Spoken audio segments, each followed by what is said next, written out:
Good morning and good afternoon. Welcome to the Weekend Wellness Hour. I am very excited to have Dr. Michael Margolis join us today. He is not only my dentist, but also my friend. And he is also my friend, and he has opened up a whole new world to me in the realms of biological dentistry. So Dr. Margolis is very well known in the dental community throughout the United States.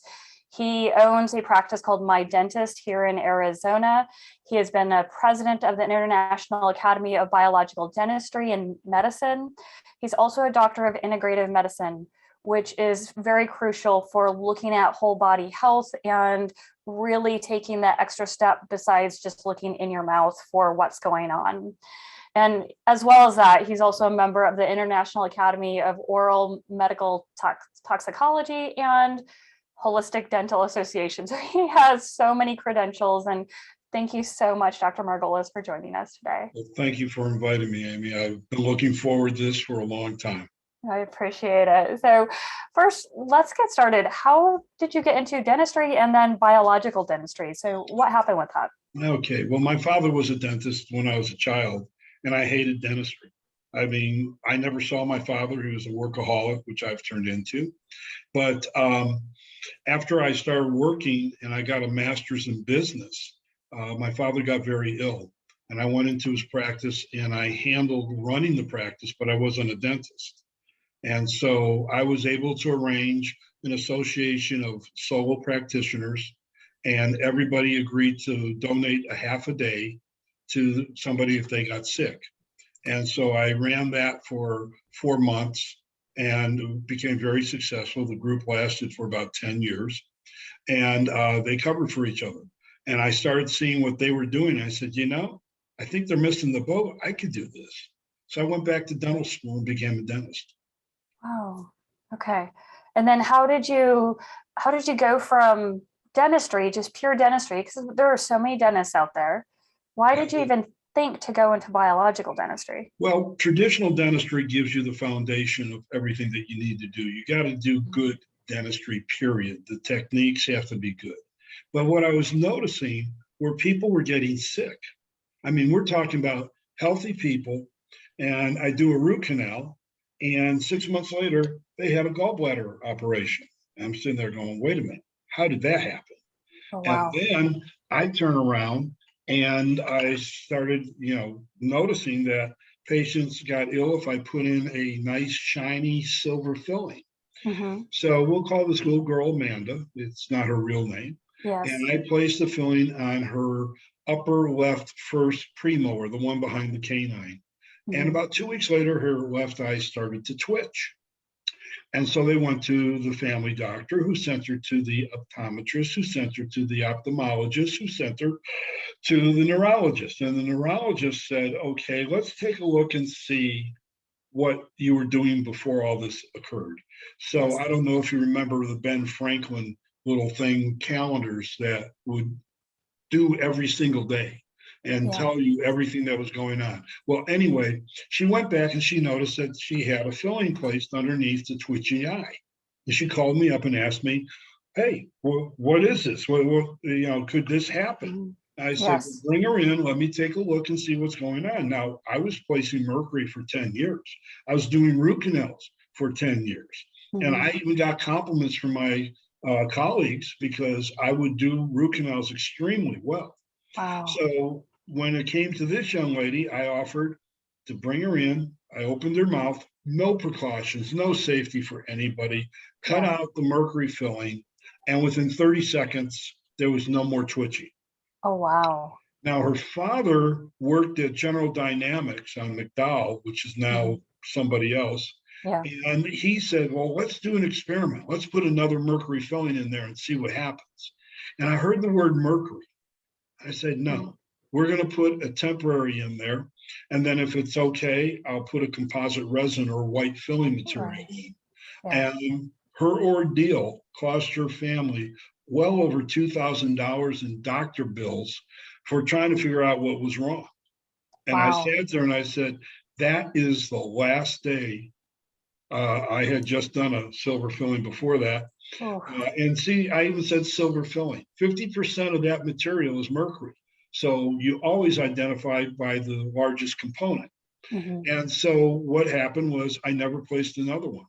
And I went into composite resins. And I had to learn how to make a composite resin last longer and do things because Okay. the earlier ones weren't so great. I'm going to Mhm. be 70 and I've been doing this for 36 years. Yeah. The materials that I used when I graduated dental school are not anything alike, other than maybe some of the impression materials are alike, but they're not the same things. They're much better. And Mhm. so the materials that I use today, I didn't use back then. And it takes Got it. time to do skills. So when it Yeah. comes to white filling materials, they're great, they're wonderful, but you got to know how to handle them. And I had doctors call me and ask, how do you put these white things in and yours look so good and mine fall apart? I Yeah. said, put it in the refrigerator and take it out. And the guy's looking at me going, are you kidding me? I said, yeah, because you have what's called a flowable white filling, and then you put it on a stable white filling or a solid one, Mhm. because the flowable will bind better to the tooth, and the hard Okay. one will do better surface finishing. Mhm. And if they are more manageable when they're colder, then you get a much better filling. And Got the it. guy called me back and said, I've got to thank you. I've never used these fillings like this before. So it's all technique. You That's got to incredible. look at the technique. So Okay. after that happened to that little girl, and then I had a few other things come up. A few Mhm. months after that, I got rear-ended by a tow truck going 45 miles an hour. Oh my I never gosh. missed it. I missed one day of work in 10 years. I missed a month after that. I tore the labium in my right shoulder. I'm right-handed, Yeah. and I already had a bad knee, and I was pretty badly banged up. So I went ahead and did whatever I needed to do for them, uh, recover. But my neck went from 17 and a half inches to 24 inches in about 7 days. So I went Oh and saw my. a physician. They did a needle biopsy in my throat over my thyroid, and the announcement came that I was pre-thyroid cancer. Oh my gosh. And I said, okay, yes. I'm gonna pause you. We lost your video. Can you check to make sure that stop video button is not clicked? Especially since you're talking about your neck and your thyroid and possibly Okay, and I pointing. can share screen. Where would I see? Okay, At the start very, video again. there we go. Okay, Okay, yep. Oh, one nope, you more turned it time. off again. There you go. Okay, Okay, so there we now go. that you're pointing, okay, continue about your thyroid because I So my know you're neck probably pointing. went from 17 and a half inches to Mhm. 24. So it was out to here.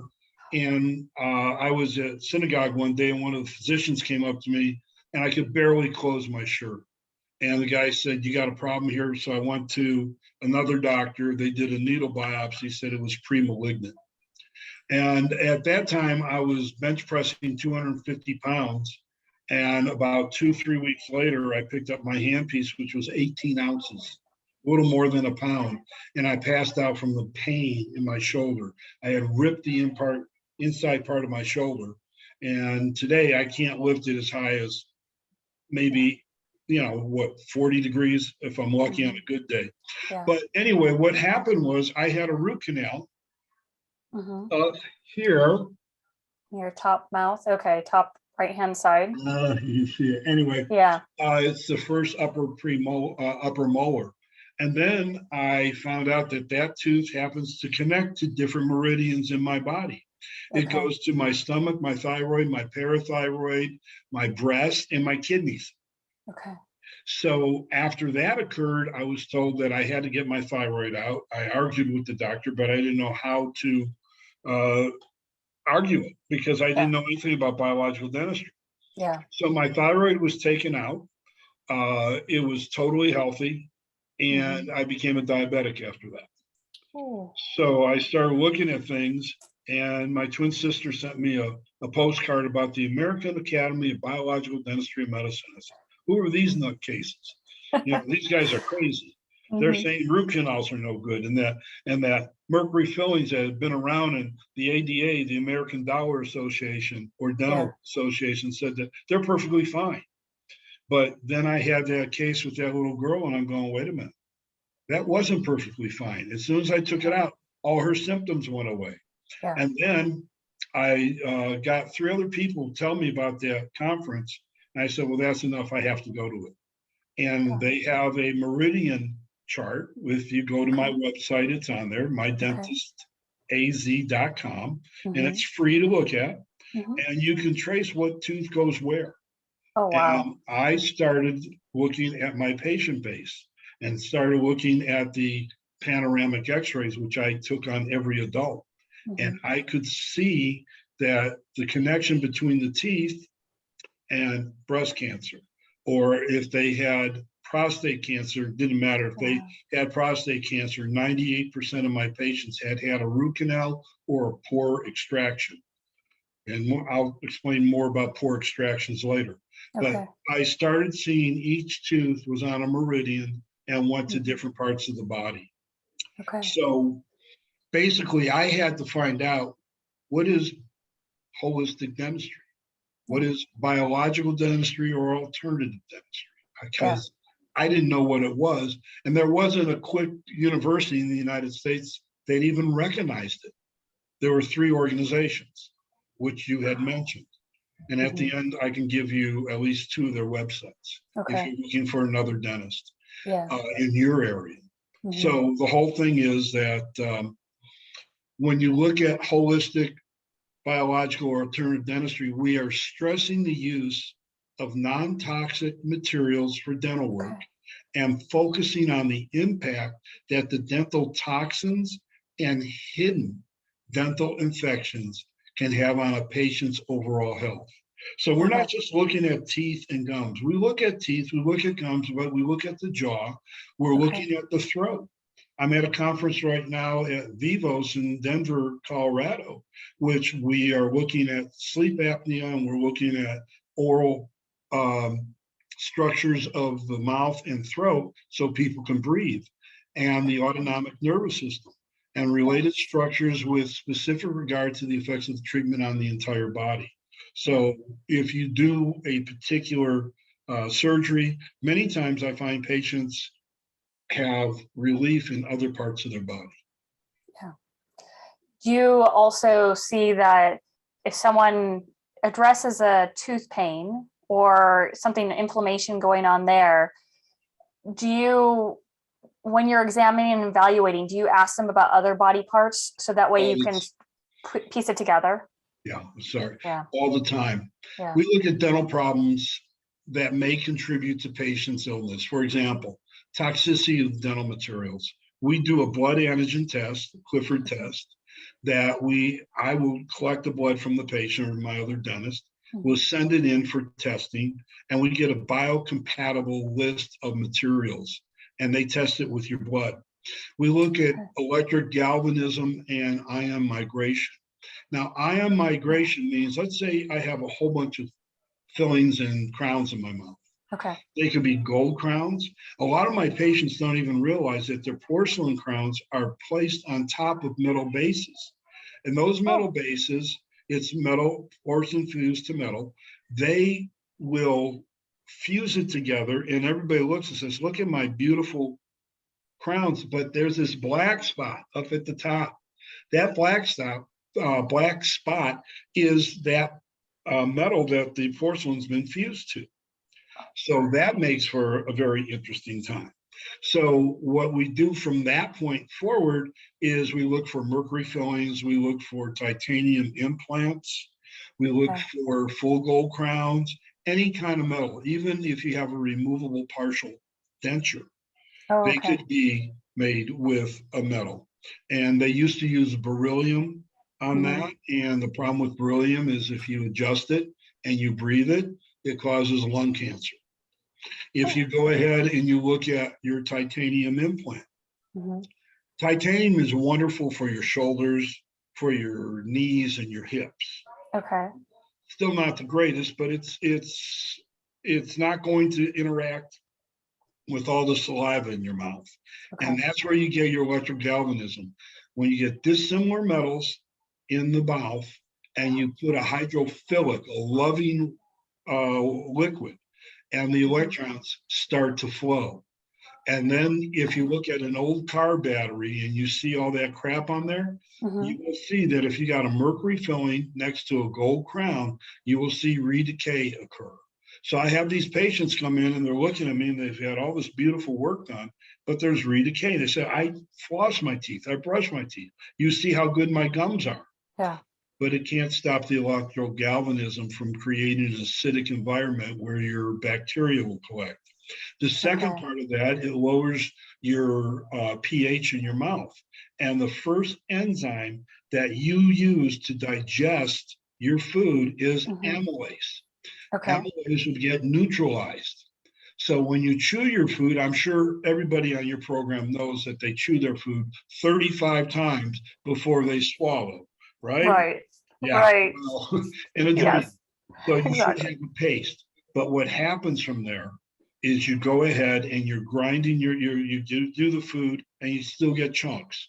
Now, if you're over the age of 30, 35, your body is not producing the amount of acid that it used to produce in your stomach.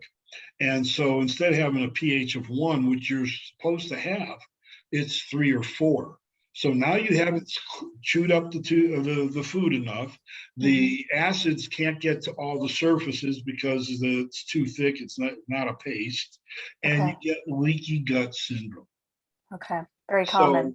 it starts in the mouth and works its way out and causes a lot of problems. Then you got root canals. Well, that's what woke me up to this. I had a root canal, I had an accident, and all hell broke loose. I got really sick for the first time in my entire life. And I have patients that come in. I have a son that's a dentist. He's now an oral surgeon. And when he was in dental school, I went to visit him, and he gave me this panoramic x-ray. That's the x-ray that goes all the way around the mouth.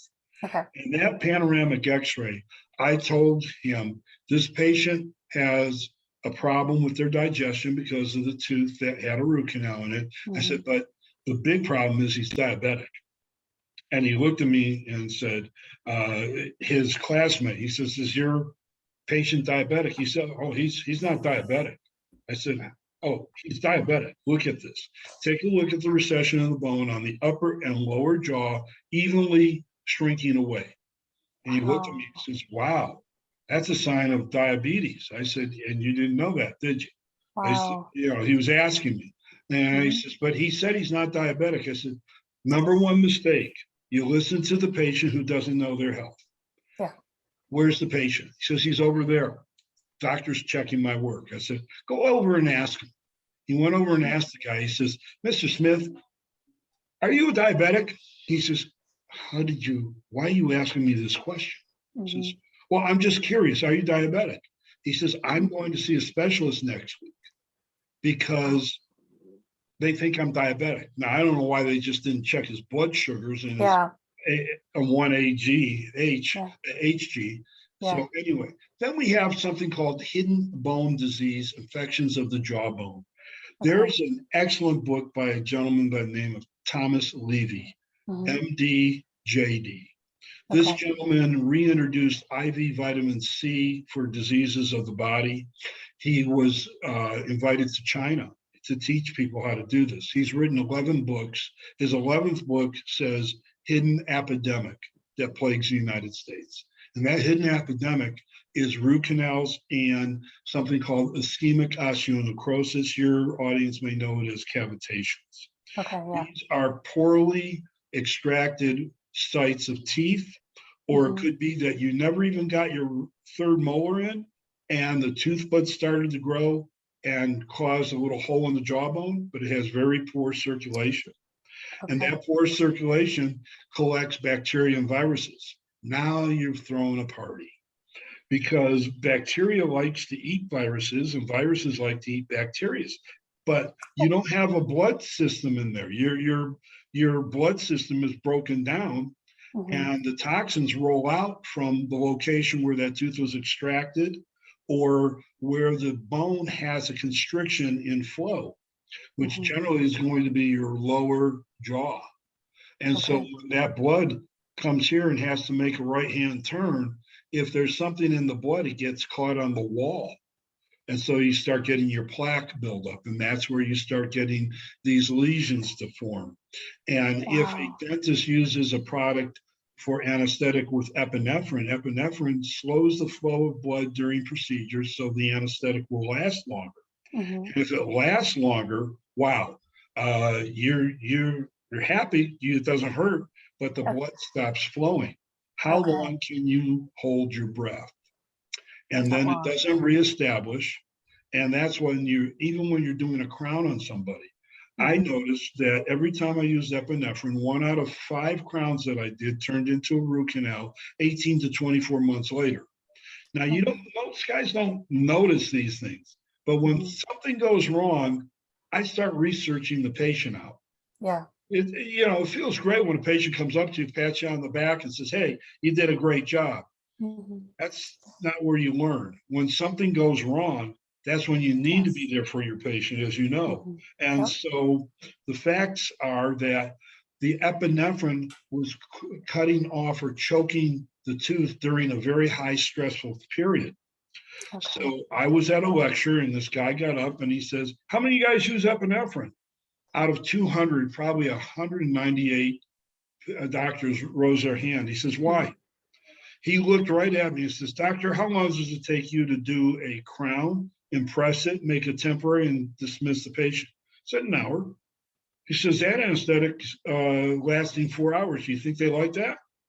I said, "Probably not." He Yeah. says, "Try it without epinephrine." And after that, I only keep epinephrine on the side. Okay. And remind me about that later, because something that came up with a conference I had on COVID earlier. Okay. So you also want to take a look at relationships between specific teeth and illnesses. Certain illnesses, breast cancer, digestive problems, lung problems, are specific to different teeth. I didn't know that the lower molar, first molar, big tooth down there, Mhm. actually goes to your breathing and your lungs and Wow. your sinuses. I never knew that. Mhm. Then you have something called TMJ, Yes. temporomandibular joint. Oh, I suffer from TMJ. Well, I Mhm. suffer from elbows. I suffer from knees and hips. It's Mhm. not a disease. It's a physiological relationship of the jaw to the head. Yeah. And so it can cause a lot of problems, but Mhm. you have to know what that is. So we're now moving into the neural muscular components of the mouth that Yes. balance your body. And then Got you're it. going to get something called pain syndromes. And Yes. today, everybody's talking about sleep disorders and Mhm. how the throat is causing the sleep disorder because of the malocclusion of the mouth. Yeah. That so many of our children were bottle fed. Take your finger, go up and see how far you can stick your finger up to the roof of your mouth. If you're Yeah. going in beyond the first notch of your finger, you're Mhm. a bottle fed baby. You are a Yep. bottle fed baby, and you'll see that jaw is going to be long and thin and Yeah. V. And Mhm. if you do something like, I'm at this Vivos conference, I'm going to plug it in for them because I Yeah. do Vivos, but you will expand the arch. And I have Okay. been told by my son, the oral surgeon, and other oral Mhm. surgeons, you can only do that by surgery to expand the jaw. Mhm. I'm doing it with appliances. And as Wow. for myself, I was a big snorer.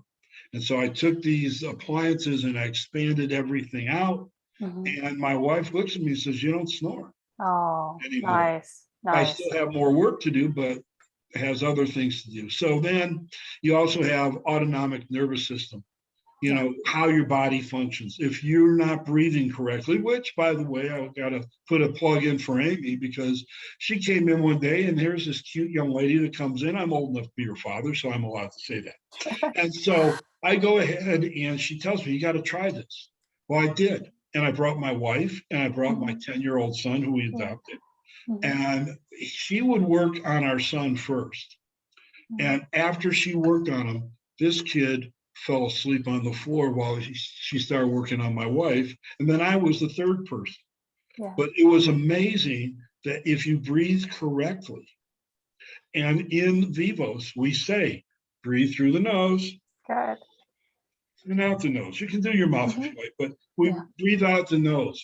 And the reason you do that, that oxygen goes up into your sinus. There's one area in your body that is going to produce nitric oxide. Nitric oxide is a vasodilator. It goes throughout your entire system. If you want good sexual function, if you want good body function in general and good balance, this is all open and you're getting that nitric oxide to be produced. Yes. There's a product called Human 40, used to be called Neo 40, which is beets. You'll see that on TV. And Nathan Bryan, PhD, developed this. And he has these little test kits. You put it on your tongue. If it turns pink, you got nitric oxide. If it turns white or stays white, you're deficient. And that's when you should be taking his product. Anyway, it's a whole bunch of things here. I went back to school to Capital University, and I got a degree because I had a son that was ADD, ADHD, and I knew that there was something more to this. And I went ahead and I did all these things with the school for 2 years and got a degree as a doctor of integrative medicine. And it was amazing to me the things that we could do to help him. And it all went around the tongue, the swallow, and the breathing. And then I never put any of the bad materials in his mouth. He never got a vaccination. So that is incredible. I have a question for you. Going back to, you're talking about removing teeth. You said that there's some things that you have to be very careful about when you're removing teeth extraction. Is that related to the mercury, or is there something else that people should pay attention to or talk to their dentist about? Well, the dentist may not understand this, but when you have a tooth, it's in the jawbone, and it's held in place by something called the periodontal ligament. Now, the periodontal ligament has a few purposes, and those are very, very interesting.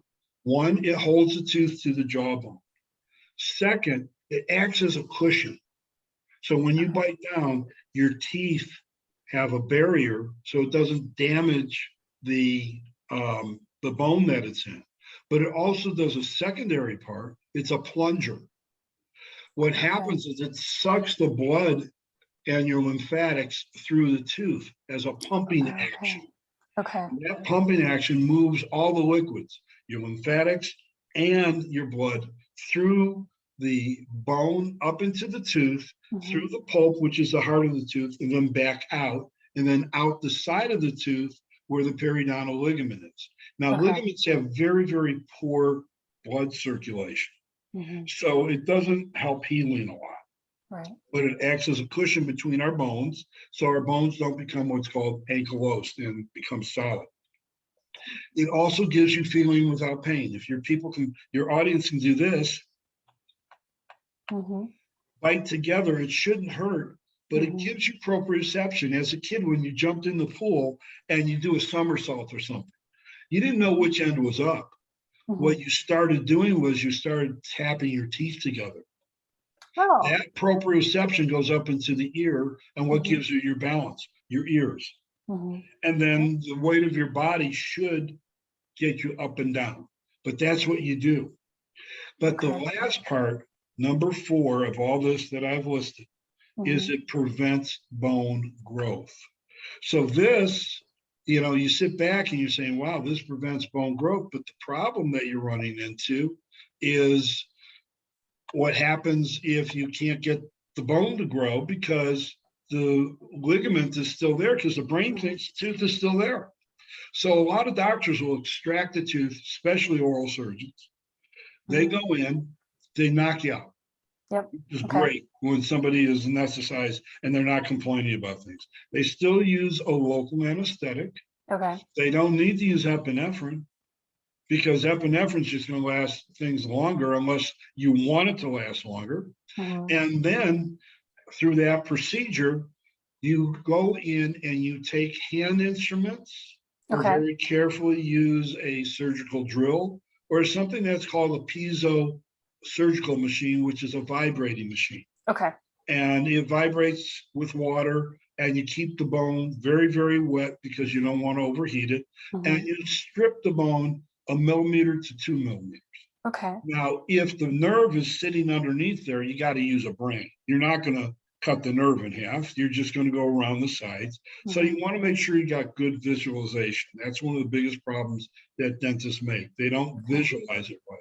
Okay. But everything affects the periodontal ligament, and everything that we do in dentistry, everything from your periodontics or cleaning, orthodontics, what are you doing? You're moving a tooth through the bone. Yeah. You cannot get that tooth through the bone unless you melt away the periodontal ligament. And then as it grows, the bone dissolves. I shouldn't say grow, as it moves through the bone dissolves. And then when it gets to a certain spot, it will grow back the periodontal ligament. What's interesting, though, is how many people have had braces like I have. And then after 2 years, you're told, wear a retainer, everything's going to be fine. You wear it for 2 years, and in 3 years, you throw it out, and in 4 years, your teeth are crooked again. Yeah. And the problem is in orthodontics, many times they don't grow the bone out, they move the tooth through the bone. That's the nice thing with Vivos. It's an orthopedic appliance. It grows the bone, stimulates both bone growth, and then you do the orthodontics because now you got all the room in the world you need. Then you get back to, after the extractions, you find out that that wasn't done well. It will heal and everything will grow over it and it looks fine. And then when you take a panoramic or a cone beam computerized technology radiograph, you can see the holes. You can measure the bone density. If the bone density is off, you know there's a lesion there. And then you got, my friend, the root canals. Yes. What's bad about that? Oh, it's politics, 100% politics. I had the state board come in and tell me that if I would quit extracting root canal teeth, they wouldn't bother me. Otherwise, they're going to take my license away. So 3 years ago, over a 2.5 year period, these guys were trying to take my license away. So I turned around and said, here's the science. You know, they always say the science is the science. Yeah. Even in the Journal of Endodontics, they are now starting and publishing that root canals are toxic. Okay. Now that is huge. And in fact, even the ADA came out this last winter and stated that mercury fillings could be a cause of some health problems. That's huge. They own the patent on it. And that's why it was all follow the money. Follow the money. Endodontics is, root canals, endodontics is $1 billion business in the United States today. Who's going to listen to me? Who's going to listen to me? Nobody. So anyway, we went to court and I brought in excellent experts. Dr. Tom Levy, I did. Dr. Boyd Haley from the University of Kentucky, who's now retired. Many of your audience people will know him. And he did a technique of toxicity. And what he would do is he had 6 enzymes that are part of the Krebs cycle. Now, the Krebs cycle is in our mitochondria. Now, you got to picture a cell, and inside the cell are more cells. And those are your muscle cells. Those are your energy cells. Yes. So if you see somebody with the muscles on muscles on muscles, they got a lot of mitochondria. Yeah. And they will work. If you see somebody thin, they still have mitochondria. So anyway, it goes through a pattern. I call it the bus stop with the Krebs cycle. And each enzyme goes all the way through, and it takes it from ADP, which is 2 atoms, molecules, and then ATP to triple. And in order to do that, you have to go through each one of these stops.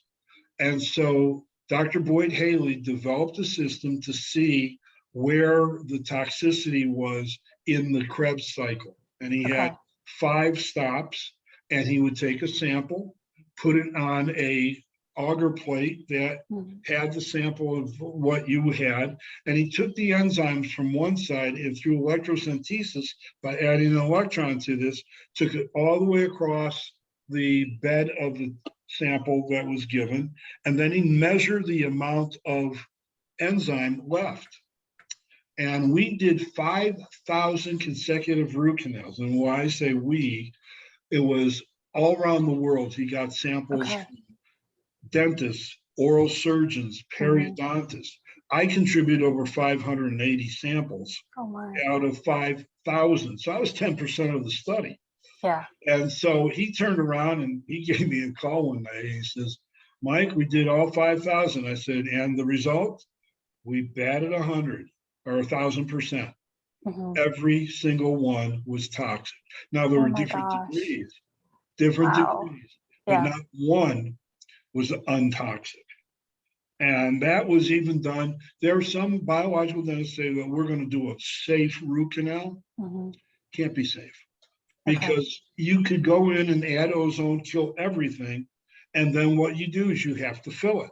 Once it's filled, at that point, it's sterile. It's great. But you're inside a body that is looking for a place to hide from your immune system. And those little tubules are 30 microns. You need an electron microscope to see them. And you can't see them. And you look at that and you go, oh my God, you can see a bacteria or a virus sticking out the side of the tooth. It's pretty cool. Oh my gosh. It will become toxic in 18 to 24 months. Wow. So if someone is told they need a root canal, what's the options? Well, you ask, one, have you tried to see, is it totally dead? Yeah. Can you go ahead and inject ozone, homeopathic medications, and try to see if you can nurse it back to health? Make sure that when the patient bites, there's no touching of the teeth, so there's no banging or trauma, and that everything is as free as possible. I get patients into what's called a night guard or an acrylic splint. So I lessen the grinding of the teeth together. And I would say that if you get it early enough, many of them, about 80%, will reverse and become fine. 20% are going to die. And it could be from a very simple filling that was absolutely nothing, or it could have been you did a crown and everything was fine, and then all of a sudden it doesn't work out. We can't predict that. That's why we have consent forms telling patients, look, if we do this, something bad may happen. Not that we meant it to be, unless you were a particular dentist that I knew. He would guarantee that he literally would drill down to where the nerve was, and then we have to acid etch the tooth so this white filling material will go in. You got to rinse it off really good. Well, he would leave some of that stuff at the bottom. And 3 months later, that patient's begging for a root canal. And my wife, she used to go to him as a dentist, and I looked at her, I said, how many root canals do you have? She says, what? I said, how many root canals do you have? You went to this particular doctor. She said, one. And I said, let me tell you what he does. And I gave her that story, and she said, identical, unbelievable. And he tried doing that to her daughter. And so my wife said, no, we're not, we're leaving, we're goodbye. And so I became one of her clients. I did the filling on her daughter, and it was so shallow, so tiny. And we got it done, and there was never a problem. He said it was so deep that this might turn into a root canal. So he's doing a sales job long before he did the work. So that's unfortunate. Then you have orthodontics. Ortho is another specialty that's going to affect the periodontal ligament. And I already explained that, how it moves things out. Periodontics is the health of keeping the periodontium, or the soft tissues to the bone, in good health. And generally speaking, most of your periodontists are waking up. I was talking to one, and I said, now, if you're going to take that tooth out, I want the ligament gone. He says, Mike, after you explained everything to me when we went to lunch, I started doing what you said. When I take out a tooth, I literally go in there with a surgical burr, and for the top 2/3 of it, I clean it out very well. It's healthy, it looks angelical white, and it bleeds. And then I take a special instrument and I go down to the bottom and I hand scrape that. And then I'll take that surgical burr, place it all the way to the bottom, lift it up a fraction, and then I, with no pressure against the side, just drag it around the side and bring it up. I said, well, that's what I teach people to do. Okay. It's very simple. And then, of course, you got your oral surgery. Oral surgeons are amazing people. I mean, my God, if my jaw was broken, my son's going to be the guy putting me back together. He's phenomenal. But I wouldn't even want him to pull my tooth. I said, you don't clean it out properly. And God bless my mom, before she died, he was in town and he assisted me on doing this surgery. She had root canals that were broken off.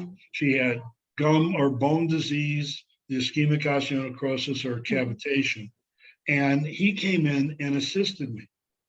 So it's kind of a funny story because my son's on one side, I'm on the other, I'm getting her numb. He's going to be my assistant, and he's left-handed and I'm right-handed. Oh my gosh. So we get ready, she's numb, everything's ready to go. She opens her mouth and she says, wait a minute. I go, what's wrong? What's wrong? And my son says, what's going on? She says, wait a minute. I got my grandson on the left, I got my son on the right, and I'm the center of attention. What more could a Jewish mother ever want?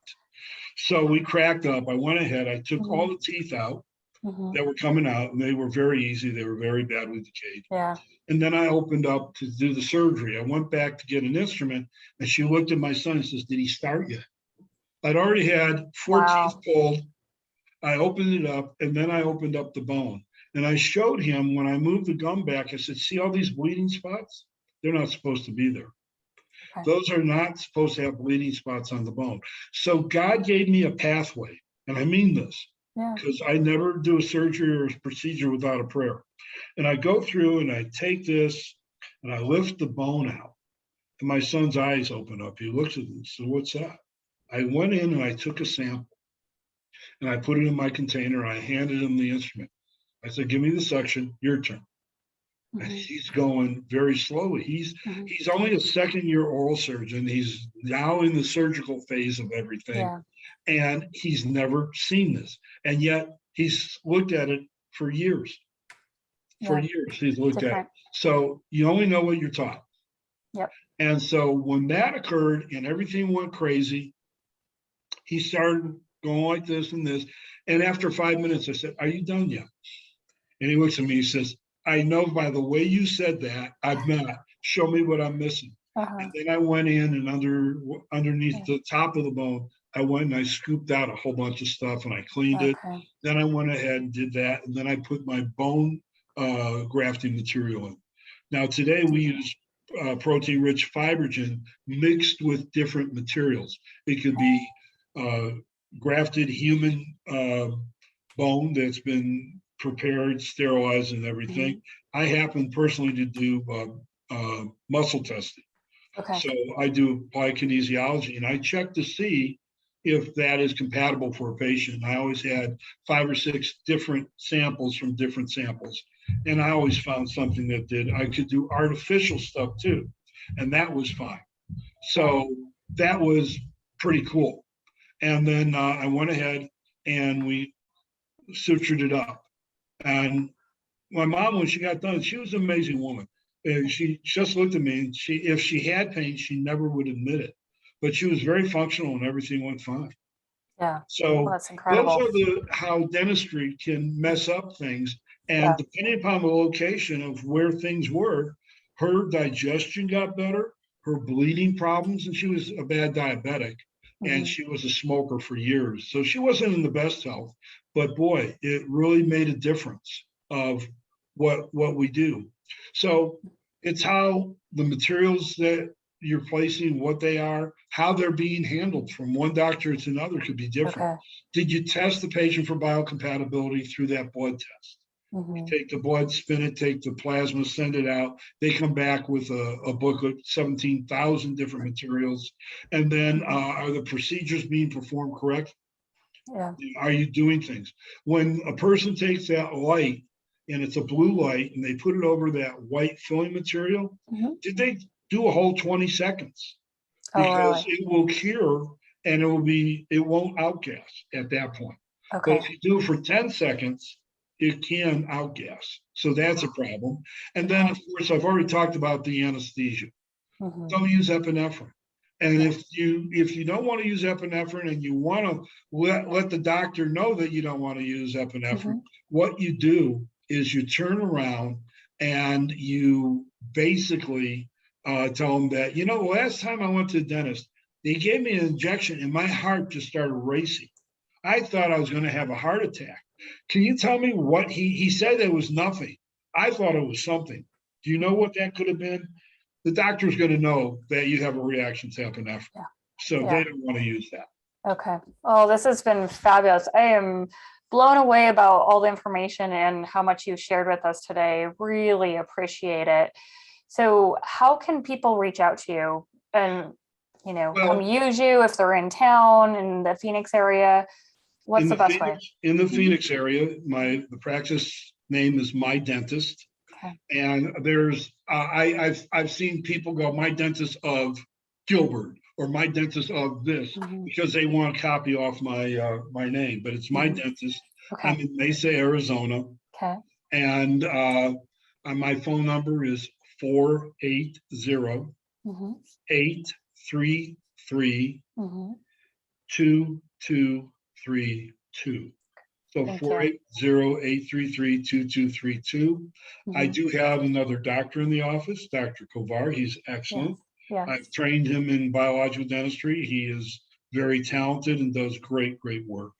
And we have a supporting staff of 2 hygienists and another 11 or 12 people.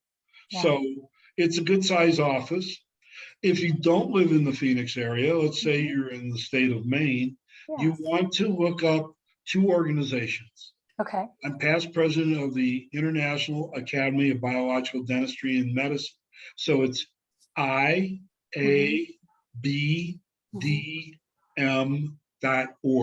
Okay. IABDM.org. I'm also a member of the International Academy of Oral Medical Toxicology, IAOMT.org. IAOMT.org. And I would go from those. There's also the Holistic Dental Association, but they're not politically active in anything. We have spent, as those 2 organizations, you generally find if somebody belongs to one, they belong to the other. We try to support our community. Okay. And it's wonderful. It is. It is wonderful. Yeah. Well, I really appreciate your time today in the middle of a conference on a Saturday. You shared so much information, and I know how much you've helped me. You've saved me from having a root canal. And so I just want to share this information with so many people who can avoid having these issues, the heavy metals, anything like that. So thank you so much for your time. Website, mydentistaz.com. mydentistaz.com. If you have questions for the office, I get up to over 100 emails a day. I can't keep up with it. So, just ask info@mydentistaz.com. And the one questions that I need to answer, whatever, they bring them to me. Okay. Well, we really appreciate it. Thank you so much. Thank you, Amy. Everyone, thank you so much for joining us today. Have a great rest of your weekend, and we'll see you next weekend. Take care. Bye. Take care. Bye.